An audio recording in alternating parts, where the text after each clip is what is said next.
Welcome to The Explainer. You ever stop and wonder how the apps on your phone go from just an idea to this complex, intelligent thing you use every day? Well, today we're going to pull back the curtain on that whole process. We're going to follow the path from one single line of code all the way up to the AI that's changing our world. And we'll see the secret layers that make it all work. Now, this might sound way too simple to be true, but it's the absolute fundamental secret. I mean, even the most mind-blowing AI, the kind that writes poetry or drives a car, at the end of the day, it's all just a computer running a massive, massive list of these super basic commands. So we're going to start there with those simple instructions and build our way up, layer by layer, to see how the magic really happens. Okay, so here's our game plan. We'll start at the very bottom with the humble instruction. Then we'll give it some structure and make it look good. That's the blueprint and style. After that, we'll make it interactive, bring it to life. Then we'll figure out how to manage all the chaos. And finally, we'll see how it all leads to a glimmer of actual intelligence. First up, the humble instruction. You have to remember, everything you see on a screen, no matter how complicated it seems, starts right here, as a tiny, simple command that a computer can understand and execute in a flash. It all boils down to something as simple as this. This is one line of JavaScript, and it's a direct order to your web browser. It just says, hey, write the words "Hello World" on the page. That's it. Seriously, this is our foundation. Everything else we're about to see is just layers and layers of smart ideas built on top of millions of simple instructions, just like this one. All right, Section 2, the blueprint and the style. Look, a single instruction is great, but you can't see it. To make something useful, we need to give our app a body, a structure, and a look. And that's where HTML and CSS come into play, acting like the skeleton and the skin of our creation. So first things first, we build a skeleton using HTML. This is how we define the basic building blocks of a page, things like headers, paragraphs, and in this case, a clickable link. We're literally placing a bone into the structure of our page. It's functional, for sure, but it's not exactly inspiring to look at, is it? Not yet. And this is where the transformation happens. On the left, you've got that raw, plain HTML link, but then we apply CSS, that's cascading style sheets, and boom, we can completely transform that ugly link into a beautiful, modern button that you actually want to click.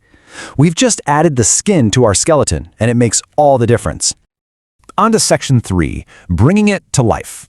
So, we have a beautiful creation, right? It's got a skeleton, it's got skin, but it's basically a mannequin. It just sits there. It looks nice, but it doesn't do anything. To make it interactive, we need to give it a nervous system, and that is the job of JavaScript. The key concept that makes this all possible is something called an event handler. You can think of it like a sentry, just standing guard, waiting. Our code is constantly listening for the user to do something. That something is called an event, like clicking a mouse or pressing a key. And when that event happens, the handler springs into action and runs a specific piece of code. And this shows you that flow perfectly. It's a chain reaction. The user clicks a button, which triggers the onClick event. That tells a specific JavaScript function to run, and that function can then change what's on the page in real time. You don't have to reload the whole thing. That's what makes modern apps feel so fast and fluid.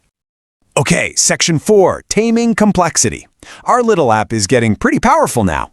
But as we add more and more features, our code balloons from a few lines to thousands or even millions. And that creates a huge new problem. A tangled, messy spaghetti of code that's impossible to fix or update. So, how do the pros manage this chaos?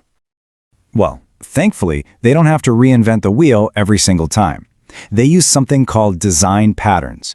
These are basically tried and true blueprints for how to structure your code. They're proven solutions that help keep these massive projects organized, manageable, and ready to grow. One of the most famous patterns is called MVC, which stands for Model View Controller. Think about ordering food online. The menu you see, that's the view. When you click Add to Cart, the controller grabs that input, it tells the model, which is the database with all the food items and prices, to update your order. The model then tells the view, hey, update the shopping cart on the screen. See how they're all separate? That keeps the code incredibly clean. And that brings us to our final and maybe most exciting layer. Let's see how all of this builds up to that quote we started with about AI.